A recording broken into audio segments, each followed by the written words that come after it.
Charles Darwin is credited with saying, "It is not the strongest of species that survives, nor the most intelligent that survives. It is the one that is most adaptable to change." When I was 39, my life changed. Starting as a sore throat, I had contracted a streptococcal infection that resulted in septic shock and the loss of all 4 of my limbs. Lying limbless in my intensive care bed staring at the ceiling, I was lost. How was I going to move? How was I going to eat? How was I going to hold those that I loved? What on earth was I going to do for the rest of my life? I had a choice: to hold on to the past and try and do things the old way when faced with a new world around me, or simply adapt to my new situation and find a way to survive. There aren't many people in the world with 4 limbs as short as mine. There's no manual, so innovation is critical to live the life I want. I am lucky to live in an age of technology, lucky to have access to this technology, lucky to collaborate with so many amazing people. Sometimes I use the latest customized high-tech gadgets, but they're only good to me if I can rely on them all of the time. 80% reliability doesn't work well in the real world. So sometimes the best tool for the job is one straight from the 1920s. Whatever works best. Although I've achieved many things, the path hasn't been smooth. I have tried and failed many times, and I haven't done it alone. It has been a combination of many people who have had great ideas and believed in me. It's required vision, it's required persistence, it's required passion, but in the end, it's been worth it.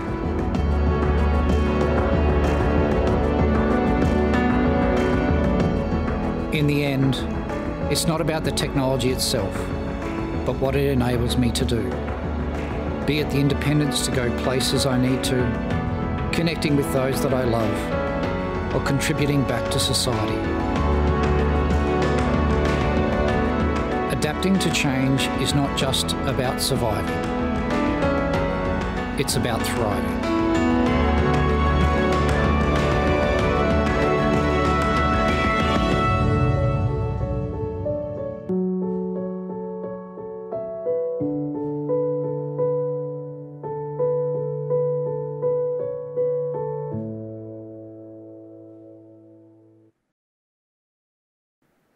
Hi everyone, I'm Matthew Ames, obviously.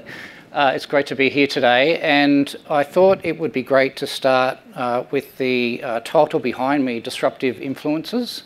It would be remiss to come to a day like today and actually not experience some kind of disruption. So we're about to have a little bit of an exercise and to see how well you all adapt to a slight disruption. So, I'm going to give you some pretty simple instructions. If you can follow me, that would be great. So before I start the exercise itself, I want you all to get into pairs if you possibly can, or threes if you're in an odd group, and give yourself a number, number 1, 2, and 3, and then I will give you the next set of instructions.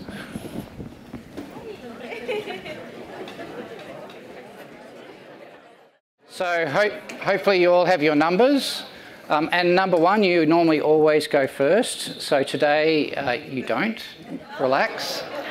And number 3, your role is the same as number 1. So number 1 and 3, your role is to observe number 2, undertake the task. Okay. And since you're all generally involved in learning, so number 1 and 3, you get to assess their performance at the end. So number 2, if you can just follow my instructions, that would be great. First of all, get your phone out and put it in front of you. If you don't have a phone, you're probably in the wrong room. And put it on the table down in front of you. Now what I need you to do is put your feet flat on the floor. and just sit on your hands. So this is an experience of what it's like to be me for 10 seconds. So I'll give you a task. You have 10 seconds to do it and see how you adapt. Be careful, look after yourself. This is not some kind of weird thing. Look after yourself and others. Okay, so I'll give you the instruction and then I'll start counting. So all you need to do is, without using your hands or your feet, if your phone is off, turn it on. If it's on, turn it off. Go. 10, 9, 8, 7, 6, 5, 4, 3, 2, 1. Okay, stop. Great. Okay, so assessors, number 1 and 3, hands up if your number 2 successfully completed this task. We have a couple. Great. Okay, so for the rest of you, next slide, Doc. Thanks. For the next few, based on that quote that I gave in the video, your chances of survival look pretty grim. So hopefully over the next 20 minutes or so, I can share some of the things that can help you maybe adapt to that task, and we're going to redo at the end, and we'll see how you go. Okay? So interesting thing about adaptation, we adapt all sorts of things, and interestingly enough, I mentioned that this quote is attributed to Charles Darwin. It's actually not. It's an adaptation in itself. It's actually from a fellow, Megginson, in almost 100 years after Darwin published his theory of evolution. But it was adapted for a reason. It makes us easier. But even his adaptation is a little bit clunky, so we've adapted it further.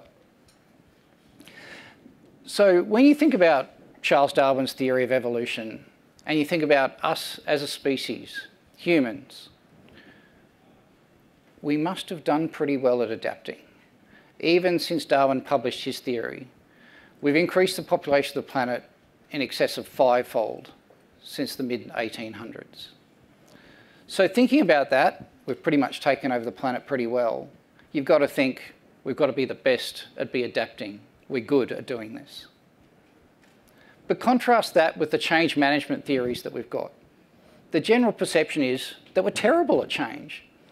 We have to have all these different change management seminars, we have to get ready, we have to prepare people, do a business case for change. But that's not seems to be how it works. So what is it? We're meant to be really good. We're really good at adapting, but we're not good at change. So we have to face that question when we get disrupted. How do we adapt? And for me, disruption doesn't come much larger than waking up, losing all of your arms and legs. I had to adapt. I had no choice. I had to find a new way to move. I had to find a new way to eat, a new way to work. So thinking back over the last 6 years since this happened to me, what have I actually learned from my experience about adaptation that I wanted to share with you today? The first of those was simply about changing your perspective. When bad things happen, the market changes, business things change, some other upstart comes along, things change that you may not like. But when they do, you fundamentally have a choice.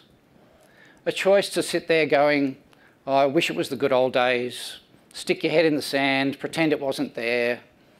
You can complain about the wretches that made this change happen, or you can sit in the corner and cry and just not come out to play. But you have a choice.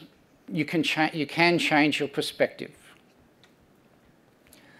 And that perspective change is about finding the opportunity when things are disrupted. This became particularly poignant for me when in hospital, after a few months of being ill, I'd finally become well enough to head out of the hospital for an outing. So I was at the Mater Hospital here in Brisbane in rehabilitation and thought, where do I go? Well, South Bank's not very far. So I decided to gather the family together, learn how to drive a wheelchair with a chin. You can see it there on the bottom left-hand side. And at the time, it's probably fair to say I was not the best sight for sore eyes. So I had a shaved head, a bandage on my head. I got very hot, and I still do. So I generally wore no sleeves. I had a chin-controlled wheelchair. So as I rolled out of the hospital, surrounded by my family, down to South Bank, where there were hundreds of people around at the time, it was a really busy afternoon, I started to experience something that I had never experienced in my life. As I looked up, I noticed one eyeball, then another, then another. The stares that I was getting on that particular afternoon were amazing. Not just like your simple glance, but I mean grab your children, drag them sideways, cover their mouth so they don't say anything, all sorts of reactions that I'd never really experienced before. So as these were happening to me, I decided to do what, I was taught to do. You don't stare. So I broke the vision of people who were staring at me. So all of a sudden I found myself looking down, and there were so many people looking at me, I almost kind of ran into a tree. But I really had to pretend that I didn't exist to be able to get through that afternoon. So as I got back to the hospital, I sat there and I thought, thinking about what had happened to me, how do you think I was feeling? Pretending that I didn't exist. It was terrible. I knew that that was not something that I want to continue to do. So I thought, okay, let's think about this for a moment. I look different. That's not really going to change. People notice difference. We're hardwired to pick it. That's what keeps us safe. That's not going to change. And I can't change what people are doing anyway. So where is the opportunity in this for me? So the next time I went out, I decided to take the totally different opposite tack. When somebody looked at me, I'd look at them. I'd smile, wave, and if they're close enough, say hello. So generally, my next outing out to South Bank involved me rolling down, having to stop going, hi, how you going? Hello, hi, hello, good to see you. I met so many new people. I had all these different conversations. It was absolutely fantastic. The outcome was totally different. What had changed? Other people hadn't changed. I had simply changed my perspective. Because when things change, if you look for that opportunity, it will change the outcome. Think about Netscape compared to Google. Who looked for the opportunity? All of the businesses we see, it's changing around us all the time. How do we actually look for those opportunities and grasp them when things change? So say you've actually got to that point where you go, okay, let's grab this opportunity. The question then becomes, in which direction do you go? The answer, it's really simple, towards your purpose. Simple answer, quite difficult to find. And I was reminded of this again, only a week and a half ago. At home when I was lying in bed, it was 2 o'clock in the morning, pitch black. And as I was lying there, I was woken up by the front door opening. And in walked my beautiful wife, Diane, who's here today. You see, the afternoon before, one of my sons, Ben, who's in this picture, had become terribly ill, and she'd taken him to the hospital. I knew things weren't particularly flash, but when Diane got home at 2 o'clock in the morning, she explained he'd had a ruptured appendix, he had a really severe infection, he had sepsis, kind of ironic for our family, and but they had done the operation. He wasn't yet out of the woods. But then she went to go on to tell me that I should jump on my plane to Sydney, which was in about 4 hours' time. I was going down to Sydney for a digital transformation workshop. She had spoken to Ben, he would be totally okay, I'd be gone for the day, come back, and everything be okay, would sort of pick up from where we'd left off that day. Then she proceeded to go to sleep. But after receiving that news, it's not something that I could really sleep on. So as I lay there, I remembered in my head another time I'd been lying on the floor staring at the ceiling. It was just after I'd come home from hospital. And I remember it was the first time I'd really been left alone. Diane had taken the kids off to school. And there I was by myself, not really knowing what I was actually going to do for the rest of my life. I couldn't go to work anymore in the same form that I was before. And as I lay there, I realised all of a sudden that I had defined myself through the things that I had been doing, in particular the work that I had done. I realised the things that I will do will always change. But I am the same person that I have always been. I am who I am, not what I do. And I realised that that was my identity. And I am a husband, a father, a son, brother, and friend to the most amazing people in the world. And I'm here to make the world a better place.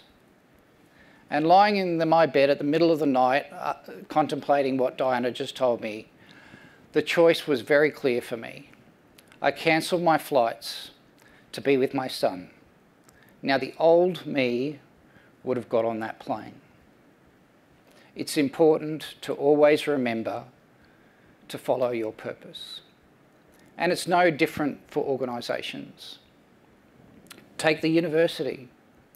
It does lots of things. It does lectures, it does online learning, it does content delivery. But who is it? What is it really here for? And for all of the organisations, what is that core purpose? Because it's only when you truly understand that I believe that you can really adapt. So now that you're actually looking for an opportunity and you know where you're going and your purpose, the rest is easy, right, isn't it? Unfortunately, not quite. So it's a little bit cliched, but the one thing that I really want to stress is that once you've actually found your purpose, never, ever give up. Give up on the things that you do. Change that you stuff all the time. There is no amount of staring at a set of stairs saying, I'm never going to give up, is going to get me to the top of those stairs. But I can find different ways, different pathways, to actually find a way to my purpose. An example for this is simply moving. We've heard about mobility in a couple of different scenarios already. Slightly different mobility for me. It's incredibly important for me to be able to move, to get somewhere. And this started for me very early on, trying to find a different way to move. The first time I got slid onto a physio bed in rehabilitation, I remember having to brainstorm, how am I going to move? And I spent ages throwing myself sideways, this way, that way, and eventually I rocked enough to be able to flip over. That barrier had been overcome. I was elated. I was really, really happy until I realised that my nose was being pushed into the bed and I had no idea about how I was going to get back again. Once you overcome one barrier, there will be another and another and another. They're all opportunities to find a way over, under, through, around, or find a different path. I've had to learn since then how to sit up and not fall over, how to shuffle on my bottom to get from one place to the next, how to actually get on a set of legs and totally fail and fall over many different ways. Then going, okay, how do I do that? Let's get some surgery to put some titanium pins in the end of my legs. Sounds like a good idea. So I went and did that. Put the legs on, huge amount of pain, can't fully weight bear. 3 years of continuously trying to weight bear. And eventually, just this year, I actually took one step without holding on to anything. 6 years later, 12 surgeries, thousands of hours of rehab, I wasn't really sure it was ever going to happen, but eventually I learned how to walk again only a few weeks ago, simply because I have never given up. There's still more to do. I don't know what I can achieve, but it's never giving on my purpose that will make me find different ways to adapt and to find another way to move. So once you've actually identified your purpose and you're on your path and you're really tenacious, the next thing in contrast to never giving up is almost the opposite. If you're trying to do something, find the absolute easiest way to do it. Don't make it hard, make it easy. Now, one of the most difficult things for me since I have lost my arms and legs was the total loss of my male identity, the TV remote. I have been searching for so many different ways to get it back. I can't watch what I want to watch anymore. I've tried crawling. You know, you can actually hit the buttons with your nose. My nose is a little bit too big. It's a few too many buttons at once. Sometimes I fiddle with my prosthetics and I generally drop it, which makes it a little bit difficult. So I found other ways. I can use my iPhone. I can actually ask somebody to do something. That would be great. So many different ways. And eventually, all those ways were really gazumped by all of a sudden. We talked about voice control earlier. It's fantastic when you don't have arms and legs. I could voice control the TV. So with Alexa, Amazon Alexa, I can basically tell the TV to turn on. I can change channels. And generally I can do it faster than the kids can. So finally, I've got my male identity back and I've got the TV remote. The point being that I am probably the world's laziest human. I don't want to move. I don't want to have to pick something up. If you can design something for me, you've probably got the whole planet sorted.